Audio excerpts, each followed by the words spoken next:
Welcome to our channel. आज से हम न्यू टॉपिक स्टार्ट कर रहे हैं, फैमिली लॉ। तो शुरुआत हम मुस्लिम लॉ से कर रहे हैं, इसके बाद हम हिंदू लॉ भी कवर करेंगे। हिबा हिबा क्या है? Hiba is unconditional transfer of property made immediately without any exchange और consideration.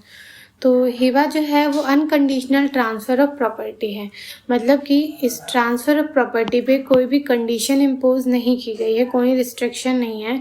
Made immediately without any exchange, जो कि उसी टाइम पर की गई है, इमीडिएटली और विदाउट एनी एक्सचेंज और कंसिडरेशन। यहाँ पर कोई भी कंसिडरेशन नहीं है। By one person to another person, एक इंसान से दूसरे इंसान को दिया जा रहा है। एंड एक्सेप्टेड बाय और on behalf of the latter, और दूसरे इंसान द्वारा ये एक्सेप्ट किया जा रहा है, और अगर वो केपेबल नहीं है तो उसकी जगह पर कोई थर्ड पर्सन ये गिफ्ट एक्सेप्ट कर रहा है। तो यहाँ पर किसी भी तरीके का कोई कंसिडरेशन नहीं है। अगर ये कंसिडरेशन आ जाए, अगर इस ट्रांसफ़र में कंसिडरेशन आ जाए तो ये गिफ्ट नहीं रहेगा, ये सेल हो जाएगी। इसलिए transfer of property without exchange of consideration is Hiba. The provisions of the Transfer of Property Act do not apply to the gifts made by Muslims who are consequently governed by the provisions of Muslim law. अगर एक Muslim person एक gift कर रहा है किसी को, तो वो हिबा है और उस पर transfer of property act apply नहीं होगा। तो यहाँ पर मुस्लिम पर्सनल लॉ लगेगा। तो बेसिक रिक्वायरमेंट्स क्या है for the validity of a gift? पहला कि यहाँ दो पार्टीज होनी चाहिए, पहला डोनर देने वाला, दूसरा डोनी लेने वाला। फिर इसका सब्जेक्ट मैटर क्या होना चाहिए, इसको हम अभी आगे देखेंगे। और तीसरा essential ingredients of making of a gift. तो एक गिफ्ट जब हम किसी को दे रहे हैं तो वहाँ पर 3 एसेंशियल इंग्रेडिएंट्स होने चाहिए। पहला डिक्लेरेशन, कि डोनर जो है वो डिक्लेयर कर रहा है कि मैं ये गिफ्ट दे रहा हूँ। दूसरा एक्सेप्टेंस बाय डोनी, कि डोनी उसे एक्सेप्ट कर रहा है। और तीसरा इमीडिएट ट्रांसफ़र ऑफ प्रॉपर्टी। तो वहाँ पर इमीडिएट ट्रांसफ़र ऑफ प्रॉपर्टी होना चाहिए, मतलब हैंड ओवर कर देनी चाहिए। सबसे पहले हम देखते हैं पार्टीज टू द गिफ्ट। तो parties to the gift, parties कौन कौन होनी चाहिए? तो पहला डोनर। तो डोनर कौन हो सकता है? Any Muslim who is. तो सबसे पहले मुस्लिम लॉ के अंदर गिफ्ट मतलब हिबा देने के लिए, गिफ्ट करने के लिए सबसे पहले डोनर का मुस्लिम होना ज़रूरी है, तभी उस पर मुस्लिम लॉ अप्लाई होगा। तो any Muslim who is major, तो डोनर मेजर होना चाहिए। उसकी एज कितनी होनी चाहिए? 18 या 21। 18 नॉर्मल केसेस में और 21 जब कोर्ट एक गार्जियन अपॉइंट करता है उस केस में 21 होगा। डोनर मुस्लिम होना चाहिए, दूसरा मेजर होना चाहिए, तीसरा पर्सन ऑफ साउंड माइंड। तो वो साउंड माइंड होना चाहिए, मतलब वो केपेबल हो ये सोचने के लिए कि वो क्या कर रहा है, वो एक गिफ्ट दे रहा है, वो अपनी प्रॉपर्टी दे रहा है। और तीसरा वो कॉम्पिटेंट टू कॉन्ट्रैक्ट होना चाहिए। तो जो कॉन्ट्रैक्ट एक्ट में कॉम्पिटेंसी दी गई है वो समझ सकते हैं। क्या वुमेन केपेबल है? तो मुस्लिम लॉ में वुमेन केपेबल है to make a gift irrespective of her marital status, चाहे वो मैरिड हो, सिंगल हो, डाइवोर्स्ड हो या फिर विडो हो। फ़र्क नहीं पड़ता कि उसका मैरिटल स्टेटस क्या है। एक वुमेन हर स्टेटस में ट्रांसफ़र कर सकती है, लेकिन वो प्रॉपर्टी उसकी ही होनी चाहिए। वो मेजर होनी चाहिए, पर्सन ऑफ साउंड माइंड होनी चाहिए और कॉम्पिटेंट टू कॉन्ट्रैक्ट। तो ये सभी अप्लाई होते हैं एक वुमेन और मेन दोनों पर ही। Donor must be the owner of the property. तो प्रॉपर्टी डोनर की ही होनी चाहिए, तभी वो प्रॉपर्टी को गिफ्ट में किसी और को दे सकता है। तीसरा, gift can be to the extent of a part of the property और इवन द टोटल प्रॉपर्टी। तो गिफ्ट में एक पार्ट भी दिया जा सकता है और पूरी प्रॉपर्टी भी दी जा सकती है। लेकिन मुस्लिम लॉ में विल्स में ऐसा नहीं है। विल में आप हर चीज़ नहीं दे सकते, एक पर्टिकुलर पोर्शन ही देना होता है और उससे ज़्यादा एक इंसान विल में नहीं दे सकता। तो यहाँ किसी भी एक्सटेंट तक दी जा सकती है गिफ्ट में, पूरी प्रॉपर्टी भी और प्रॉपर्टी का कुछ हिस्सा भी। डोनी, तो डोनी कौन हो सकता है? लेने वाला कौन है यहाँ पर? Any person who is, any person, तो यहाँ रिलीजन की बात नहीं हो रही है, किसी भी रिलीजन का इंसान डोनी हो सकता है। माइनर और मेजर, फ़र्क नहीं पड़ता कि वो माइनर है या मेजर, अगर वो मेजर है तो वो खुद एक्सेप्ट करेगा और अगर माइनर है तो उसकी जगह कोई और एक्सेप्ट करेगा। मैन और वुमेन, डोनी मैन भी हो सकती है, वुमेन भी, मतलब of any age, any sex, Muslim और नॉन मुस्लिम, किसी भी रिलीजन की ज़रूरी नहीं है डोनी का मुस्लिम होना। साउंड और अनसाउंड, डोनी साउंड भी हो सकता है और अनसाउंड माइंड का भी पर्सन हो सकता है। Donee should be a juristic person, तो इम्पॉर्टेंट ये है कि ज्यूरिस्टिक पर्सन होना ज़रूरी है, केपेबल ऑफ होल्डिंग प्रॉपर्टी, जैसे कि एक ह्यूमन वो ज्यूरिस्टिक पर्सन है, एक मैन ज्यूरिस्टिक पर्सन है, और मॉस्क एक ज्यूरिस्टिक पर्सन है, मतलब कि गिफ्ट एक मॉस्क को भी दिया जा सकता है। वो केपेबल ऑफ होल्डिंग प्रॉपर्टी है, मतलब वो एक प्रॉपर्टी को होल्ड करने के लिए केपेबल है। A gift to unborn person is void, person का एग्जिस्टेंस में होना ज़रूरी है, चाहे किसी भी एज का हो, लेकिन एक अनबॉर्न पर्सन को गिफ्ट नहीं दिया जा सकता। लेकिन टीपीए एक्ट के सेक्शन 13 के हिसाब से ये ट्रांसफ़र किया जा सकता है by creating a life interest in favour of another person, मतलब कि एक इंसान दूसरे इंसान के फेवर में लाइफ इंटरेस्ट कर दे और फिर इसके लाइफ इंटरेस्ट खत्म होने के बाद वो उस अनबॉर्न को, जो कि उस टाइम तक बॉर्न हो चुका होगा, उसके फेवर में चला जाएगा। तो यहाँ पर इस तरीके से अनबॉर्न को प्रॉपर्टी ट्रांसफ़र की जा सकती है, लेकिन एक गिफ्ट नहीं दिया जा सकता है। A gift can be made in favor of a child in womb, provided it is born within 6 months of the date of making of the gift, कि वो 6 महीने के अंदर पैदा हो जाना चाहिए। मतलब कि आज अगर 1 जैन है तो जून 30 तक वो बच्चा पैदा होना चाहिए, तो इस केस में ट्रांसफ़र किया जा सकता है, अदरवाइज़ ये वॉइड होगा। सब्जेक्ट मैटर ऑफ गिफ्ट, एक गिफ्ट में क्या दिया जा सकता है। Subject matter of gift must be in existence, सबसे पहली बात तो वो एग्जिस्टेंस में होना चाहिए, मतलब वो एग्जिस्ट करता है। ऐसी प्रॉपर्टी जो कि फ्यूचर में एग्जिस्ट करेगी उसको गिफ्ट नहीं किया जा सकता, जैसे कि अगर वो फ्यूचर में नेक्स्ट ईयर कोई प्रॉपर्टी लेने वाला है तो उस प्रॉपर्टी को वो आज की डेट में गिफ्ट में नहीं दे सकता है, उसका अभी एग्जिस्टेंस ज़रूरी है। It can be movable as well as immovable, तो वो प्रॉपर्टी मूवेबल भी हो सकती है और इमूवेबल भी हो सकती है। एंसेस्ट्रल और सेल्फ एक्वायर्ड, वो एंसेस्ट्रल भी हो सकती है, मतलब उसके पुरखों से चली आ रही है, और सेल्फ एक्वायर्ड उसने खुद खरीदी है। कोई भी प्रॉपर्टी हो सकती है, कॉर्पोरियल भी हो सकती है, इनकॉर्पोरियल भी हो सकती है। तो कॉर्पोरियल प्रॉपर्टी क्या है, हैज़ एक्चुअल फिजिकल एग्जिस्टेंस, तो कॉर्पोरियल की एक्चुअल फिजिकल एग्जिस्टेंस होती है, ये टेंजिबल होता है। टेंजिबल मतलब जैसे छुआ जा सकता है, जैसे कि एक ज़मीन या एक घर है। इनकॉर्पोरियल क्या होता है, इसकी कोई फिजिकल एग्जिस्टेंस नहीं है, but it can B own, लेकिन इसे ओन किया जा सकता है, मतलब खरीदा जा सकता है, जैसे कि कॉपीराइट और गुडविल। तो ये टेंजिबल नहीं, ये इनटेंजिबल है, इनको छुआ नहीं जा सकता। तो ये दोनों ही टाइप की प्रॉपर्टी गिफ्ट में दी जा सकती है। तो मुस्लिम लॉ 2 तरीके की गिफ्ट की बात करता है, कॉर्पस और यूज़ुफ्रक्ट। तो यूज़ुफ्रक्ट को अरियत बोला गया है। प्रोड्यूस और प्रॉफिट्स ऑफ द थिंग, तो यहाँ पर पूरी लैंड या पूरी प्रॉपर्टी ना देकर सिर्फ उसके प्रोड्यूस का गिफ्ट देना, यानी कि उस प्रॉपर्टी से आने वाला रेंट या किसी भी तरीके का प्रोड्यूस या प्रॉफिट उसे गिफ्ट में दिया जा रहा है, तो ये अरियत होगा। तो यहाँ पर एक लिमिटेड एन्जॉयमेंट है, क्योंकि एब्सोल्यूट ट्रांसफ़र यहाँ नहीं हुआ है ऑनरशिप का, और ये ना ही ट्रांसफरेबल है और ना ही हेरिटेबल है, मतलब जिस पर्सन को मिला है सिर्फ वो यूज़ कर सकता है और वो किसी और को पास नहीं कर सकता। Life interest can be created in usufruct, तो यहाँ पर लाइफ इंटरेस्ट क्रिएट किया जा सकता है, मतलब कि एक पर्सन लाइफ टाइम के लिए उस गिफ्ट को यूज़ करेगा और उसके बाद वो प्रॉपर्टी या वो यूज़ुफ्रक्ट वापस चला जाएगा उसके ओनर के पास। दूसरा कॉर्पस, जिसे हिबा कहा है, ट्रांसफ़र ऑफ एब्सोल्यूट ओनरशिप, तो यहाँ पर एब्सोल्यूट ओनरशिप गिफ्ट की जा रही है किसी दूसरे इंसान को, यहाँ एब्सोल्यूट एंजॉयमेंट है, कोई लिमिटेशन नहीं है, किसी भी तरीके का रिस्ट्रिक्शन नहीं है। Ownership is both transferable and heritable, तो ये हेरिटेबल भी है, मतलब उसके लीगल ईयर्स को जाएगी, और ट्रांसफरेबल भी है, तो वो उस गिफ्ट को किसी और को ट्रांसफ़र कर सकता है।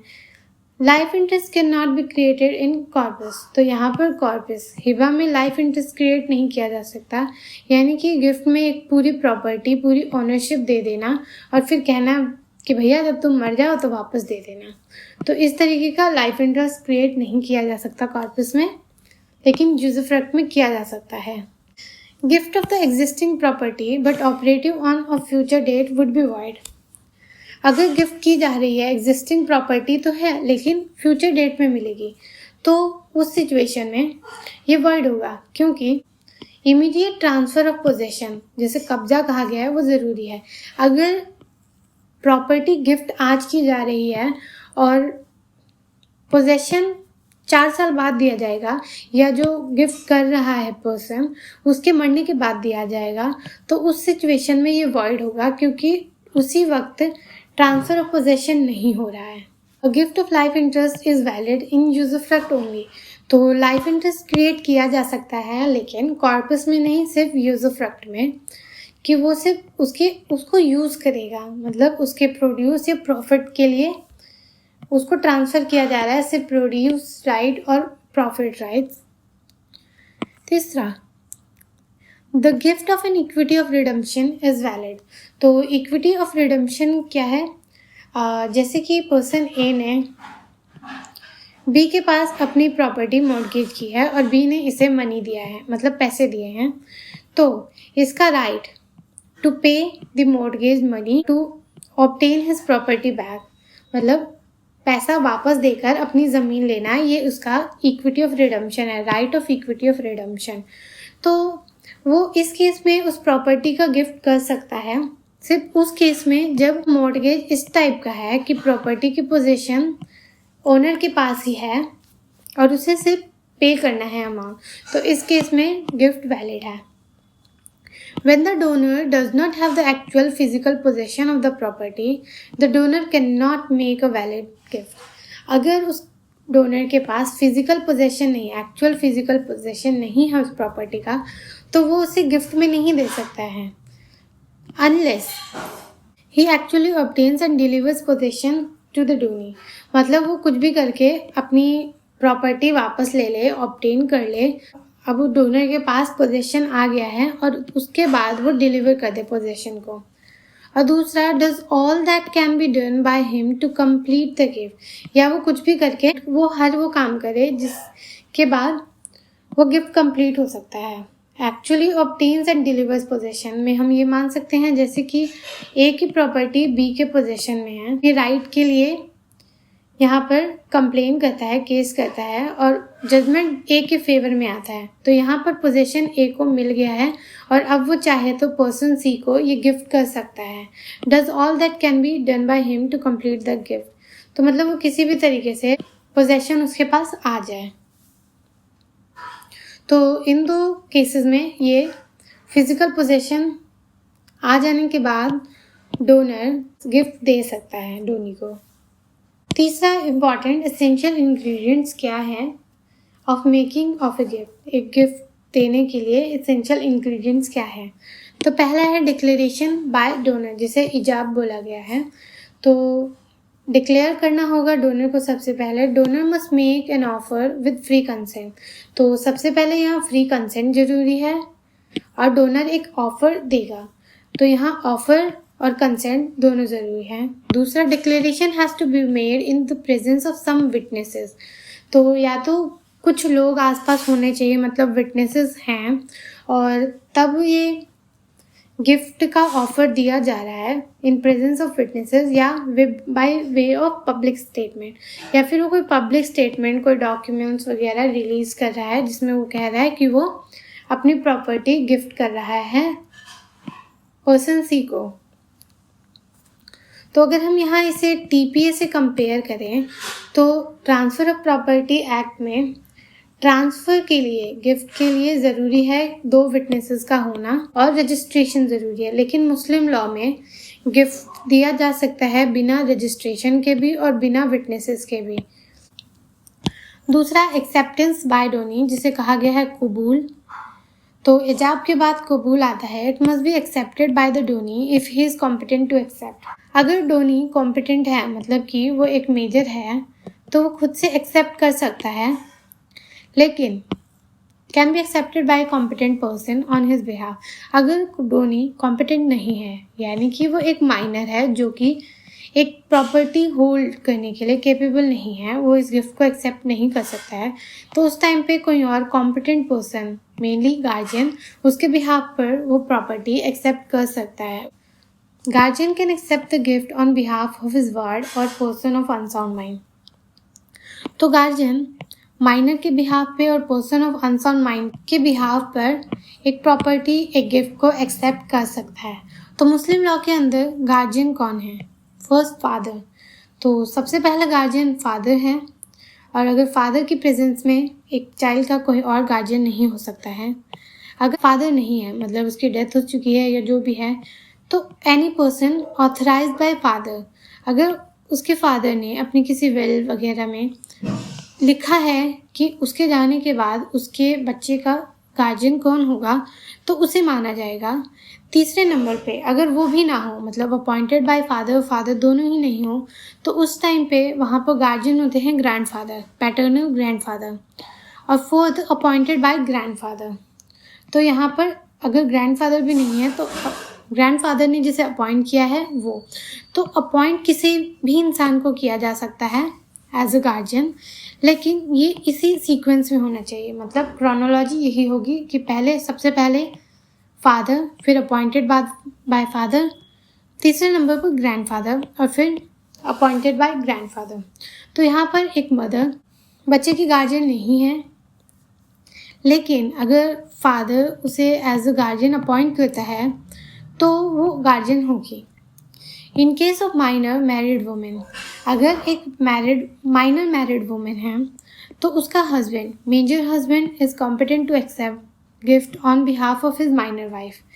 अगर मैरिड वुमेन जो कि एक माइनर है, वो प्यूबर्टी अटेन कर चुकी है और वो हस्बैंड के साथ रह रही है, तो वहाँ पर उसका हस्बैंड जो कि मेजर है, एक माइनर कभी भी एक्सेप्ट करने के लिए केपेबल नहीं होगा।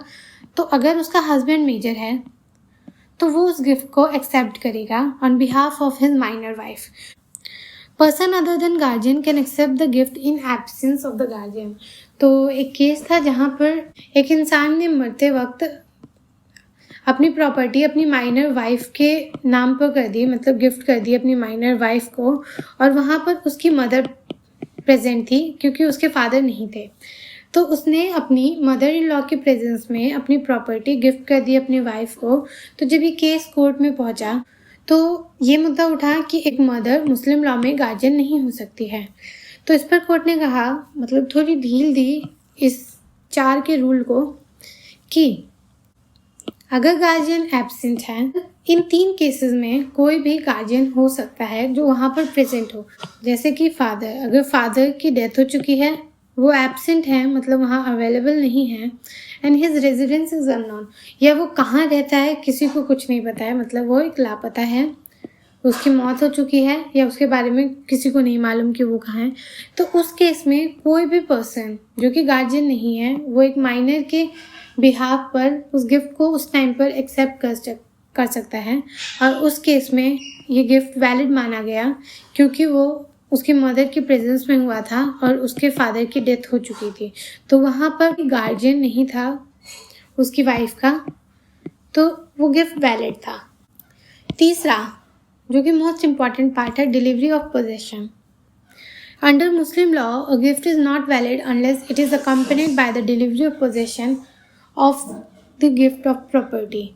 तो यहाँ पर जब तक कब्जा नहीं होगा, मतलब डिलीवरी ऑफ पोजेशन, जब तक उस ज़मीन पर कब्जा नहीं होगा डोनी का, तब तक उसे इनकम्प्लीट माना जाएगा, वो वैलिड नहीं होगा। Offer and acceptance must be followed by an immediate delivery of possession of the property. तो डिलीवरी ऑफ पोजेशन तुरंत होना चाहिए, जैसे ही डिक्लेरेशन हुआ उसके बाद एक्सेप्टेंस हुआ, अब तीसरा स्टेप है कि डिलीवर कर दिया जाए पोजेशन को। अगर वो बाद में या लेटर किसी डेट पर किया जा रहा है तो वो इनवैलिड होगा gift. Where gift is in writing and the gifted embodies the declaration that the possession of the property has been delivered, it would amount to the delivery of possession if accepted by donee। तो अगर gift deed में ये लिखा गया है कि possession of property deliver कर दिया गया है तो ये इक्वल होगा to the delivery of possession. तो मान लिया जाएगा कि वहाँ पर डिलीवरी ऑफ पोजेशन हो चुका है अगर डोनी ने ये एक्सेप्ट किया है तो। लेकिन सिर्फ एक डीड में लिख देने से कि हम ये गिफ्ट दे रहे हैं पर्सन ए को और वहाँ पर किसी भी तरीके का डिलीवरी ऑफ पोजेशन नहीं हुआ है तो उसे गिफ्ट नहीं माना जाएगा, वो वैलिड गिफ्ट नहीं होगा। तो यहाँ पे अगर हम बात करें डीड की तो मुस्लिम लॉ में गिफ्ट ओरली भी हो सकता है, मतलब ओरल गिफ्ट भी दिया जा सकता है और रिटन भी। लेकिन अगर रिटन है तो जो डोनर है उसे पता होना चाहिए कि उसमें क्या लिखा है, मतलब कि उसे एक्सप्लेन किया जाना चाहिए कि उस गिफ्ट डीड में क्या लिखा गया है।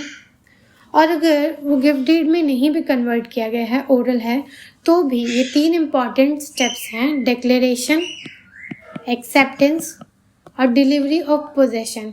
अगर ये तीनों स्टेप्स वहाँ हुए हैं और ये प्रूफ कर दिया जाता है तो वो गिफ्ट वैलिड माना जाएगा। लेकिन अगर किसी भी तरीके का गिफ्ट नहीं दिया गया, मतलब डोनर की तरफ से डिक्लेरेशन नहीं हुआ है, पर्सन ए बी की प्रॉपर्टी में रह रहा है तो और वो प्रॉपर्टी ए के पोजीशन में है, वो सालों से रह रहा है, लेकिन बी की तरफ से किसी भी तरीके का डिक्लेरेशन नहीं हुआ है, कोई एक्सेप्टेंस नहीं है और ट्रांसफ़र ऑफ पोजेशन भी नहीं हुआ है, तो उस केस में ये तीनों एसेंशियल इंग्रेडिएंट्स अगर इनमें से एक भी नहीं है तो उसे वैलिड गिफ्ट नहीं माना जाएगा। Exceptions to this rule, delivery of possession के कुछ एक्सेप्शंस हैं, मतलब इन केसेस में, इन 3 केसेस में इमीडिएट डिलीवरी ऑफ पोजेशन ज़रूरी नहीं है। पहला, where the gift is made by the husband to the wife और वाइस वर्सा।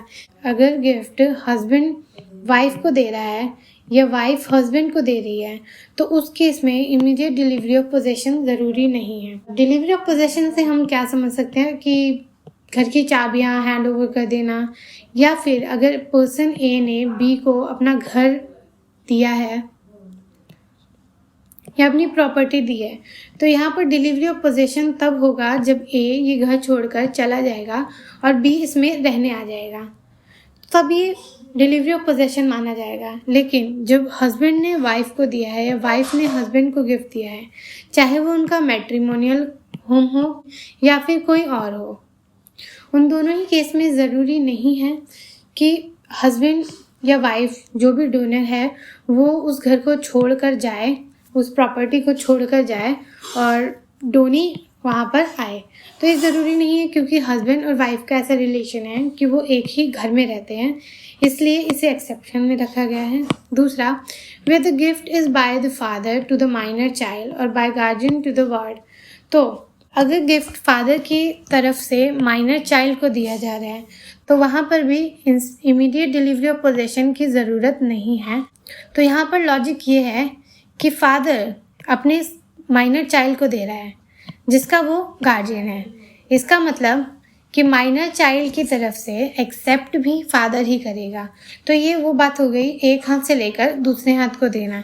तो इस केस में माइनर और फादर दोनों ही एक ही घर में रहते हैं, ऐसा तो नहीं है कि फादर बच्चे को घर देकर घर छोड़कर चला जाएगा, नहीं। तो फादर और माइनर एक ही घर में रहते हैं। अगर वो अपने माइनर को दे रहा है, माइनर चाइल्ड को दे रहा है, तो उस केस में एक्सेप्ट करने डोनर भी वही होगा और एक्सेप्टर भी वही होगा। तो इसलिए यहाँ पर इमीडिएट डिलीवरी ऑफ पोजेशन ज़रूरी नहीं है। और by guardian to the ward, और गार्जियन और वार्ड में भी यही होगा कि लेने वाला भी यही है और देने वाला भी यही है। लेकिन यहाँ पर प्रॉब्लम तब क्रिएट होती है जब एक ही प्रॉपर्टी 2 लोगों को दी जाए, जैसे कि माइनर डॉटर को दे दी जा रही है और उसका एक लिविंग हस्बैंड है, मतलब एक मेजर हस्बैंड है। तो यहाँ पर दो लोगों को दी जा रही है प्रॉपर्टी, सेम प्रॉपर्टी दो लोगों के नाम पे अगर वो फादर कर रहा है एक minor daughter plus her husband, तो इस केस में इमीडिएट डिलीवरी ऑफ पोजेशन ज़रूरी है। और अगर हस्बैंड मेजर है तो वहाँ पर एक्सेप्ट हस्बैंड करेगा। तीसरा, where the donor and donee reside in the same property which is subject matter of the gift. अगर डोनर अपना घर दे रहा है, डोनी को गिफ्ट कर रहा है, जिसमें वो दोनों ही रहते हैं, मतलब डोनर और डोनी दोनों ही घर में रहते हैं और डोनर डोनी को वो घर दे रहा है, तो उस केस में ज़रूरी नहीं है कि डोनर को वो घर छोड़कर जाना ही पड़ेगा और डोनी उसमें रहेगा तभी वो एक्चुअल डिलीवरी ऑफ पोजेशन होगा। डोनी उस घर में पहले से ही रह रहा है और डोनर भी, तो इसीलिए यहाँ पर किसी को भी बाहर जाने की ज़रूरत नहीं है। इस एक्सेप्शन के लिए ज़रूरी नहीं है कि दोनों का रिलेशन होना है। अगर वो रिलेटिव नहीं है, वो स्ट्रेंजर हैं लेकिन एक घर में रहते हैं, या वो फ्रेंड्स हैं लेकिन एक घर में रहते हैं, तो यहाँ इसेंशियल इंग्रेडिएंट ये है कि वो एक ही घर में रहने चाहिए। और अगर वो एक ही घर में रहते आ रहे हैं तो यहाँ पर डिलीवरी ऑफ एक्चुअल पोजेशन मान लिया जाएगा अगर वो उसको अपने घर की चाबी हैंड ओवर कर देता है, या फिर उस इवेंट के बाद से, मतलब कि डोनी हर चीज़ मेंटेन कर रहा है और वो उसके अंडर हो रहा है हर चीज़, तो उसे डिलीवरी ऑफ पोजेशन मान लिया जाएगा। अगर कोई इंसान प्रॉपर्टी में अपने अनडिवाइडेड शेयर को किसी दूसरे इंसान को गिफ्ट में दे दे, उस सिचुएशन में उस गिफ्ट की वैलिडिटी क्या होगी? इस कॉन्सेप्ट को मुस्लिम लॉ में मूशा कहा गया है और इसे हम अगली वीडियो में कवर करेंगे। अगर आपको हमारी वीडियोस पसंद आ रही हैं तो हमारे चैनल को ज़रूर सब्सक्राइब करें और आप हमारी वीडियो को लाइक और शेयर ज़रूर करें। Thanks for watching.